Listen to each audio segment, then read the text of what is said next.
Beberapa waktu lalu pemerintah mengumumkan pengurangan subsidi BBM yang berimbas ke naiknya harga BBM. Dari situ terjadilah pro kontra ya di masyarakat gitu. Ya banyak yang menolak, yang kemudian juga bahkan melakukan aksi demonstrasi.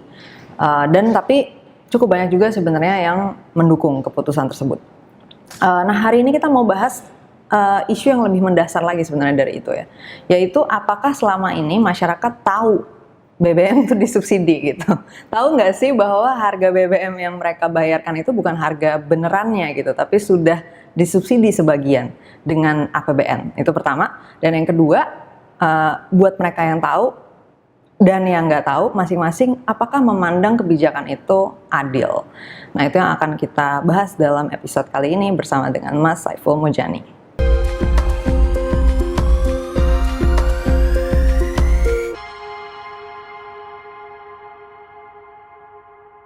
Ya, Mas Saiful. Jadi kan baru-baru ini harga BBM itu jadi naik karena subsidinya dikurangin. Terus ya banyak keramaian lah di sosial media tentang kebijakan itu. Dan kayaknya emang seingat aku ya dulu juga beberapa kali kayak sempat ada isu mau dicabut subsidinya. Terus juga banyak yang kontra juga gitu kan. Jadi ya masih sama lah sampai sekarang masih banyak orang-orang yang dari dulu nggak setuju sampai sekarang juga nggak setuju.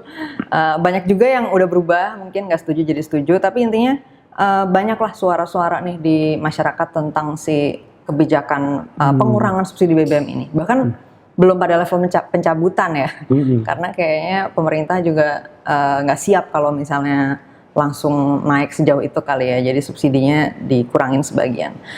Nah, cuman seperti biasa di setiap kali ada isu kebijakan seperti ini, pemerintah ngapain segala macam itu kadang-kadang tuh ada orang-orang yang nggak setuju atau setuju, tapi sebenarnya dia nggak tahu bahwa ada kebijakan itu. Atau kayak gini misalnya orang bisa jadi cuma ngomong nggak setuju aja harga naik, tapi dia nggak tahu kalau selama ini itu disubsidi misalnya.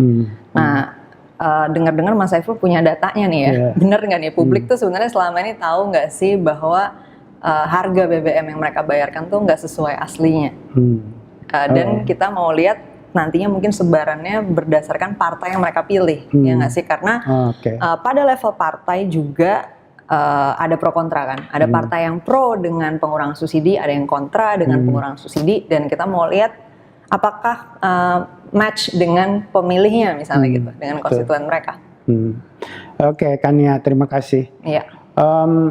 Kebetulan kita punya studi lebih baru ya, bulan lalu, dan memang itu bulan lalu sudah hangat perdebatan tentang pengurangan subsidi ini. Ya. Dan oleh karena itu menjadi perhatian kita juga. Kita ingin nangkap di tingkat masyarakat konsumen ya, konsumen BBM sendiri di tingkat masyarakat sikapnya seperti apa. Nah, untuk melihat mendukung atau tidak mendukung pengurangan subsidi tersebut, kita terlebih dahulu ingin tahu sebenarnya masyarakat itu tahu apa tidak sih bahwa BBM selama ini yang dikonsumsi oleh kita itu disubsidi, itu pertama. Bahkan kita punya pertanyaan, tahu apa tidak sih masyarakat bahwa kita itu sebetulnya udah pengimpor, net importir BBM gitu ya. Jadi BBM produksi dalam negeri itu tidak cukup untuk konsumsi kita, kebutuhan kita di dalam negeri. Oleh karena itu harus mengimpor dari luar. Nah, kalau mengimpor dari luar tentu saja harganya adalah harga internasional, harga pasar tentu aja. Nah, hubungan dengan itu adalah kemudian karena kita udah terlalu lama mungkin sejak zaman Orde Baru harga BBM itu cukup rendah dibanding pasar internasional gitu ya. Satu, kedua dulu kita pernah menjadi anggota OPEC, itu pengekspor dulu. Sekarang udah enggak lagi kan begitu, karena kita bukan pengekspor tapi pengimpor sekarang gitu ya. Jadi kalau dulu harga BBM itu relatif murah, lebih rendah dari harga pasar, itu karena barangnya ada, kita punya sendiri. Jadi itu tergantung kebijakan yang ada dalam negeri. Walaupun kalau menurut saya kalau kita punya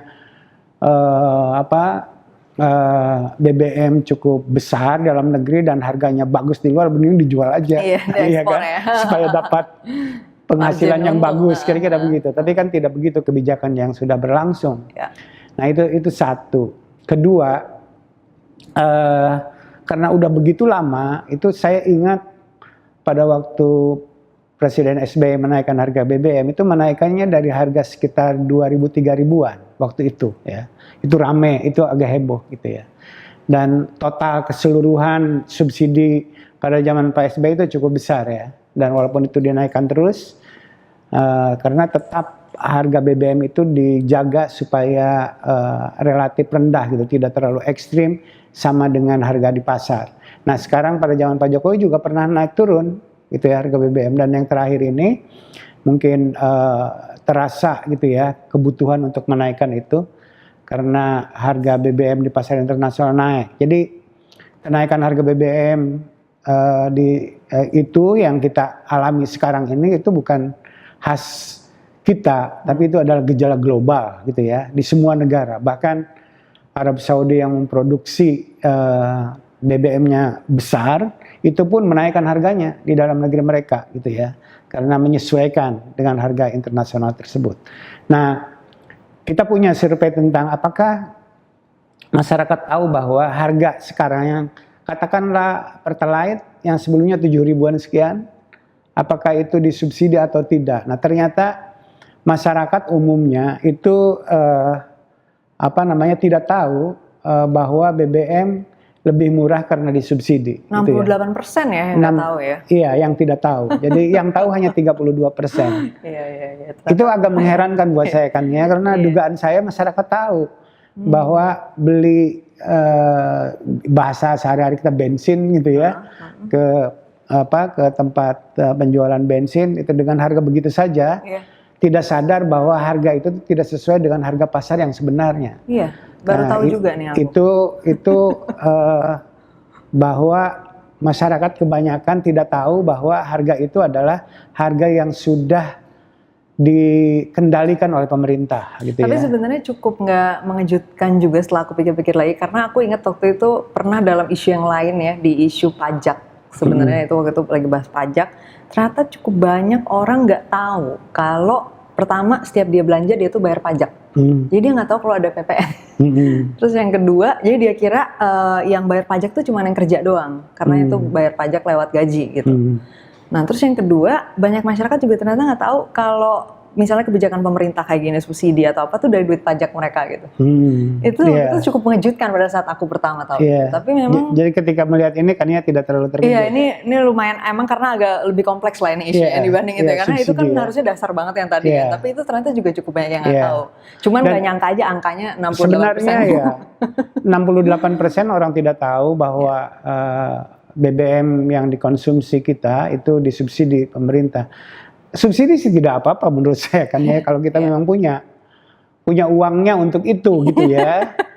Atau dan tepat sasaran juga. Iya, soal tepat sasaran itu soal lain lagi, dan biasanya nggak mudah kan begitu. Tapi poinnya adalah bahwa pertama sekarang kondisinya tidak mungkin. Kalaupun mungkin kalau ditanya ke saya kan ya, mungkin lebih baik uang 600 triliun rupiah itu mending dipakai untuk perbaikan kualitas pendidikan misalnya ya, ketimbang dibakarin. Saya dari Bogor ke sini itu 2 jam lebih macet kan ya, itu kan membakar itu di kemacetan itu gitu. Nah, atau dibangun untuk transportasi publik yang lebih baik, kira-kira kayak begitu. Itu mungkin lebih baik ya untuk sustainability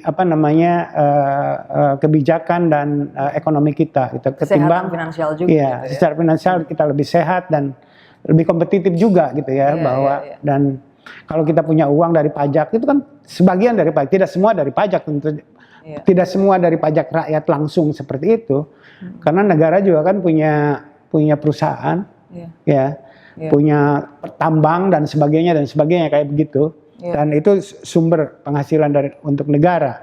Tapi pajak dari rakyat itu adalah yang terbesar yang mendukung kita selama ini. Nah, jadi pajak itu dipakai oleh kita untuk dibakarin aja, kira-kira begitu. Dan menurut saya akan bijaksana kalau itu digunakan untuk hal yang lebih berjangka panjang gitu ya, seperti memperbaiki pendidikan, kesehatan, atau gizi lah gitu ya. Jadi 600 triliun itu dibagi-bagi pada orang yang kurang mampu. Itu mungkin lebih nyata gitu ya ketimbang tadi ya. Ternyata kalau bentuknya subsidi itu dalam bentuk barang, orang seperti saya pun itu mendapat dengan harga yang sama dengan orang yang sebetulnya supir angkot gitu ya, yang sangat berat, naik Rp2.000 gitu ya, itu sama harganya dengan yang harus dikeluarkan oleh supir angkot dengan saya sendiri gitu, yang saya harusnya tidak sama gitu kan, posisi saya dengan supir angkot tersebut. Nah oleh karena itu dari dulu saya juga pernah ikut beriklan kan ya untuk mendukung pengurangan subsidi itu, karena tidak rasional bagi saya subsidi itu. Walaupun tidak bisa sepenuhnya, tapi minimal jangan terlalu banyak. Kita ngabisin misalnya hanya tahun ini perkiraan pemerintah kan 600 triliun itu terlalu banyak gitu ya.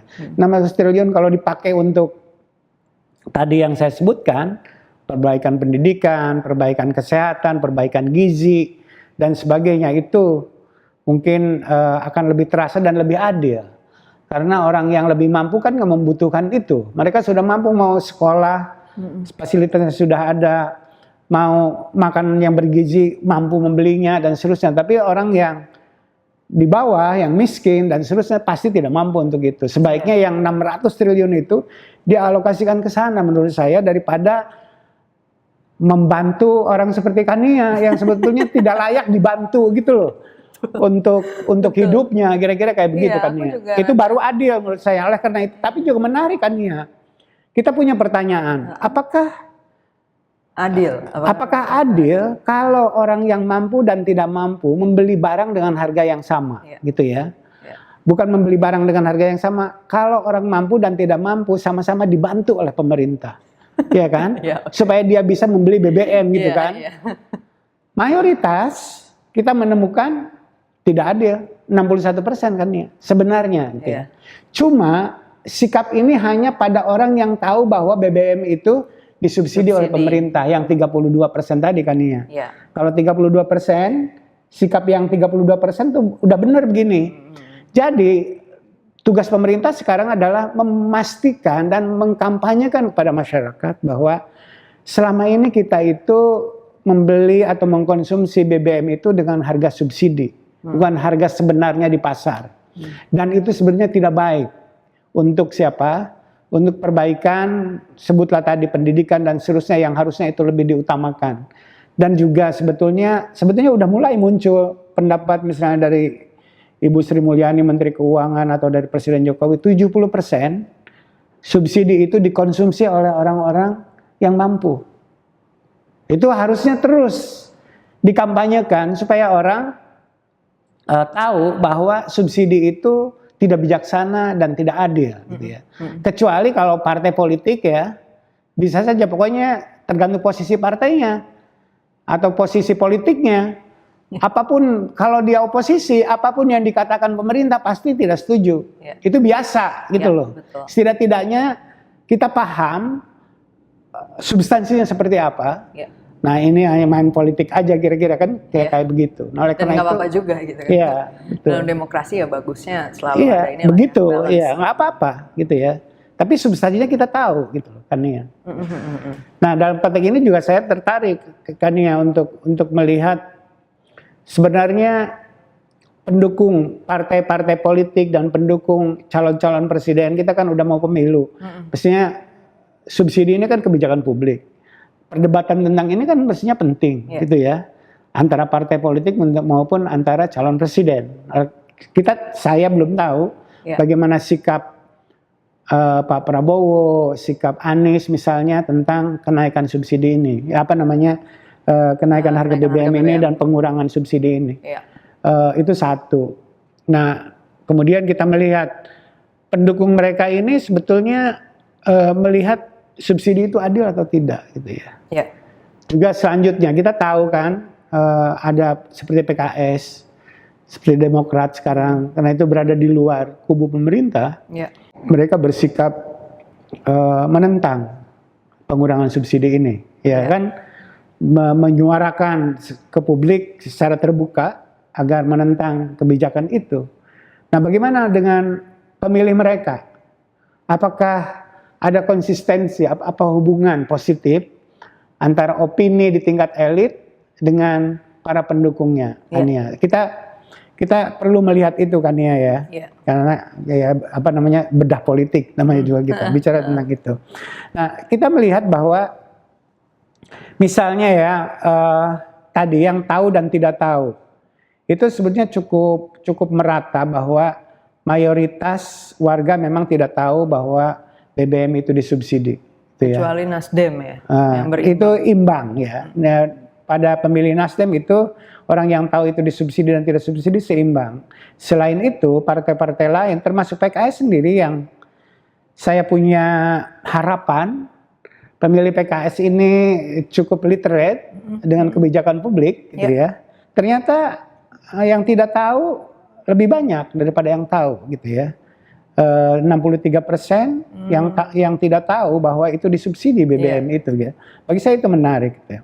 Kalau seperti P3 mungkin saya agak paham karena basis sosialnya pemilih P3 itu banyak di daerah agak pedesaan seperti itu, relatif kelasnya agak bawah. Kayak gitu mungkin mereka tidak tahu, saya agak maklum. Tapi kalau seperti PKS mungkin dalam hal ini yang sering diidentikan dengan kelompok kelas menengah kota terpelajar, mestinya tahu gitu, masa sih tidak tahu gitu ya. Aku juga cukup kaget sama datanya Golkar sih. Iya betul, jadi menarik. Gitu ya. PAN juga, saya menganggap pemilih PAN tuh cukup banyak yang terpelajar dan mestinya tahu kebijakan yang basic ini, bahwa kita mengkonsumsi BBM itu disubsidi. Ternyata mayoritas tidak tahu, gitu ya. Itu satu hal, itu satu fakta. Nah, demikian juga pemilih nama-nama yang dibicarakan akan maju sebagai calon presiden. Pada pemilih Anies 68% tidak tahu bahwa BBM itu disubsidi. Prabowo Subianto 69, gitu ya. Jadi semua mayoritas pendukung calon-calon presiden ini itu tidak tahu bahwa BBM itu disubsidi. Partai politik. Ini ditanya tadi ya. Nah, kemudian kita punya pertanyaan, apakah adil atau tidak adil? Ini ke yang tahu ya berarti ya? Iya, dari yang tahu ya. Yang tahu tadi 32%. Kita bagi yang tahu bahwa BBM itu disubsidi, kita tanya apakah subsidi itu adil atau tidak adil. Kira-kira begitu. Karena itu berlaku bagi antara orang kaya maupun orang miskin, yaitu harga BBM yang disubsidi itu. Nah, yang mengatakan bahwa itu tidak adil, semua pemilih partai pada masing-masing partai itu umumnya mengatakan tidak adil. Iya, itu sampai bisa 100% ya. Itu siapa tuh yang 100%? P3. P3 ya? Iya. Kalau dikatakan ya, jadi di sini ada kan ya, kalau kita kasih introduce gitu ya, bahwa BBM itu dikonsumsi oleh orang yang mampu. Gitu ya. Bukan orang yang tidak mampu. Kalau diintroduce seperti itu, orang cenderung akan mengatakan itu tidak adil. Dan menariknya yang partainya nggak setuju justru tinggi banget yang anggap nggak adil ya. Tinggi. Kayak misalnya PKS justru 90%. PKS 90% tidak adil. Iya, pemilih PKS tuh nganggapnya itu nggak adil ya. Betul. Tapi justru pemilih misalnya Demokrat PDIP, juga 70%. Tapi misalnya pemilih PDIP tidak terlalu tinggi. Iya, justru nggak terlalu tinggi. Padahal dia yang setuju dengan pengurangan subsidi. Ini menunjukkan bahwa pandangan elit yang menentang subsidi tersebut sebetulnya tidak konsisten. Iya betul. Dengan konstituen mereka gitu ya. Jadi ini bukan soal mungkin elitnya bersikap oposisi gitu ya. Jadi apapun yang dibuat oleh pemerintah pokoknya kita tidak akan setuju. Nah, itu kan sikap oposisi apapun gitu ya. Udah pokoknya gitu ya. Kalau udah bicara pokoknya ya kebijakan itu secara substantif bagus ataupun tidak, secara teknokratik, orang-orang yang ngerti tentang persoalan, pokoknya kalau dibuat oleh pemerintah dan saya oposisi, saya tidak setuju. Itu tidak apa-apa. Sikap politik seperti itu bagian dari mekanisme kontrol. Tapi juga harus diperhatikan bahwa pemilih mereka beda sama mereka gitu ya. Dan itu bisa negatif terhadap partai itu. Kalau ternyata atau setidak-tidaknya elit partai yang bersikap menentang kebijakan itu gagal melakukan sosialisasi kebijakan mereka. Biasanya kan yang saya tahu ya, kalau di luar untuk bersikap di tingkat elit terhadap sebuah kebijakan yang penting, biasanya mereka bikin diskusi dulu, minimal di tingkat komunitas pemilih mereka. Tanya, biasanya diskusi, memberikan pengertian dan seterusnya, kemudian dibawa ke atas untuk berikan pendapat. Harusnya seperti apa? Karena konstituen dia loyal dengan konstituennya, kira-kira kayak begitu kan dia. Ya. Nah di kita itu kelihatan seperti PKS 90% bahwa itu tidak adil gitu ya. P3 juga 100% orang P3 gitu ya. Demokrat juga 70% bahwa subsidi itu tidak adil gitu ya. Memperlakukan orang yang mampu harus dibantu gitu ya, sama seperti orang yang tidak mampu juga, kira-kira kayak begitu kan ya. Ya. Oke. Iya, menarik ya ini. Dan menurut saya itu penting gitu ya.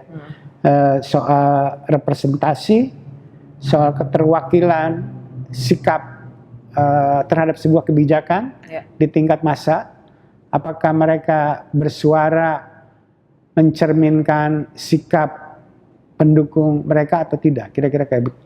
Iya, kalau dilihat secara keseluruhan meskipun perbedaannya bisa beda-beda, tapi secara umum ya semuanya sama-sama lebih banyak yang menganggap itu nggak adil. Nggak adil, subsidi. Jadi terlepas dari partainya apa, semuanya kompak lah gitu dalam isu ini sebenarnya ya. Cuma catatan satu lagi, ini bagi orang yang tahu bahwa BBM disubsidi. Nah kuncinya di sana, pemerintah kurang berhasil melakukan sosialisasi sejauh ini bahwa BBM itu disubsidi. Selama ini kalau orang tahu subsidi itu artinya apa, itu cenderung orang merasa itu tidak baik, kira-kira begitu, kecenderungannya begitu, karena ujungnya mereka merasa tidak adil, kira-kira kayak begitu kan. Iya, kalau aku personally sih sebenarnya emang lebih setuju selalu sistem voucher ya.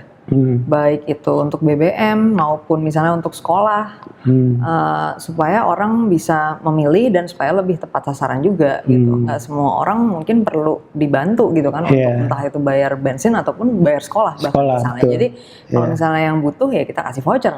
Nah yang enggak ya jangan gitu. Mas Saiful jangan dikasih voucher buat beli bensin, buat macet-macetan dari Bogor. Kalau BBM saya enggak lah. Iya kan, jadi kan ya lebih bagus gitu dong daripada dibayarin di barangnya, jadinya semua kena padahal nggak semua butuh dibantu. Dan bukan cuma butuh ya, tapi pantas dibantu juga. Harusnya kan negara bisa menentukan dengan tepat tuh siapa sih yang perlu dan pantas untuk dibantu gitu. Nah dari situ kalau pakai sistem voucher ya jadi lebih adil harusnya, karena kalau kayak gini ya tadi kata Mas Saiful ini semuanya sama aja, jadi sama rata gitu kan, padahal kondisinya nggak sama rata gitu. Jadi malah aneh, padahal kan biasanya kebijakan subsidi itu kan bagian dari welfare policy, itu kan biasanya afirmatif ya maksudnya. Untuk jadi, orang yang untuk yang butuh target gitu. Group ya. Iya, target group, bukan loh ini kalau ini semua jadi ngawur ya. Itu bukan welfare policy namanya. Betul. Tapi memang para ekonom ada yang kritis terhadap pengurangan subsidi ini karena akan meningkatkan inflasi ya. Dan menurut saya itu wajar. Karena harganya kemudian jadi naik gitu ya. Itu berimplikasi pada angkot, pada Gojek, semua pada naik semua. Itu pasti akan terjadi. Tapi itu tidak bisa dihindarkan gitu loh. Dan harus dihitung gitu ya. Apakah kenaikan inflasi itu masih bisa ditoleransi atau tidak, bisa dikendalikan atau tidak. Kesana arahnya, bukan. Tadi ketidakadilan itu harus dipertahankan. Nah itu yang tidak benar menurut saya kan ya. Bahwa inflasi akan naik, saya setuju. Cuma pertanyaannya pemerintah bisa ngendaliin apa tidak dengan kenaikan itu. Itu aja. Kalau pemerintah bilang bisa, oke, why not gitu loh. Karena soal ketidakadilan itu bagi saya itu prinsip itu ya. Jadi selama ini kita bicara tentang pro orang miskin apa, dalam kenyataannya orang yang bicara tadi termasuk para ekonom yang merasa dirinya lebih kiri kayak gitu ya. Saya tidak melihatnya secara realistis bagaimana sikap itu diterjemahkan ke dalam policy. Kira-kira gitu kan ya. Ini partai-partai sebenarnya kalau di Indonesia itu kiri semua ya. pada dasarnya begitu. Semuanya Semuanya pasal setuju bilang nggak 33. adil. Semuanya pasal 33. Iya. Ya, tapi Jadi, semuanya anggap nggak ada, jadi ya semua udah. nggak adil, iya. Iya, Ini jadi kiri yang benar nih. ini, jadi pemilih partai-partai ini sebenarnya sudah rasional dan melihat mestinya kasus ini satu kasus ya BBM ini kan banyak yang lain kan seperti Kania sebutkan tadi. Jadi itu kan soal pendidikan, soal sosialisasi kebijakan dan seterusnya yang mungkin sampai hari ini itu macet atau tidak berjalan dengan baik sehingga kemudian ya, tentu saja ada demo dan seterusnya, biar aja itu namanya negara bebas bagian gitu dari ya, demokrasi bagian dari aja, demokrasi. nggak apa-apa. Yang penting tidak anarki gitu ya, tidak merusak, dan sejauh ini oke gitu ya. Jadi menurut saya itu kebijakan yang adil lah kira-kira yang dibuat seperti itu. Iya, tinggal nanti distribusi bantuannya kan sekarang kan nanti bakal dibantu dengan BLT gitu ya, Iya, cash betul. transfer. Ya tinggal dipastikan aja itu Benar, mengcover jalan, siapa yang mengcover. membutuhkan gitu ya. Betul. Kalau perlu BLT-nya ditambah gitu ya. Daripada yang saya sebutkan tadi 600 triliun. Separohnya aja itu didistribusikan, pasti artinya itu sangat banyak buat masyarakat yang kurang mampu. Oke. Ya, cukup dulu berarti Mas, kayaknya udah cukup jelas Ya, lah ya nih jelas. semua isunya. Ternyata sebagian besar masyarakat kita sebelumnya tuh nggak tahu bahwa BBM tuh disubsidi. Itu sampai setelah kenaikan harga juga masih banyak yang nggak tahu ya berarti? Nggak tahu kalau sekarang. Oh, tapi sebelum ya yang ini ditanya sebelum ya. diputuskan pemerintah Ya, kita. Oke, berarti sebelum harga naik ditanya ternyata sebagian besar tuh nggak tahu. Nah, tapi dari yang tahu ketika ditanya apakah itu adil, lebih banyak yang bilang nggak adil. Subsidi Berarti seperti harusnya- itu. Iya, berarti harusnya kita udah cukup sepakat sebenarnya secara umum nih, karena dominannya memang banyak lebih menganggap itu nggak adil kebijakan itu. Kita lihat aja nanti ke depannya apakah masih akan terus terjadi demonstrasi atau pada akhirnya pemerintah bisa keluar dengan kebijakan-kebijakan yang tepat untuk mengcover dampak-dampak dari perubahan ini. Tentunya ke target grup yang tepat. Sampai ketemu di episode bedah politik berikutnya.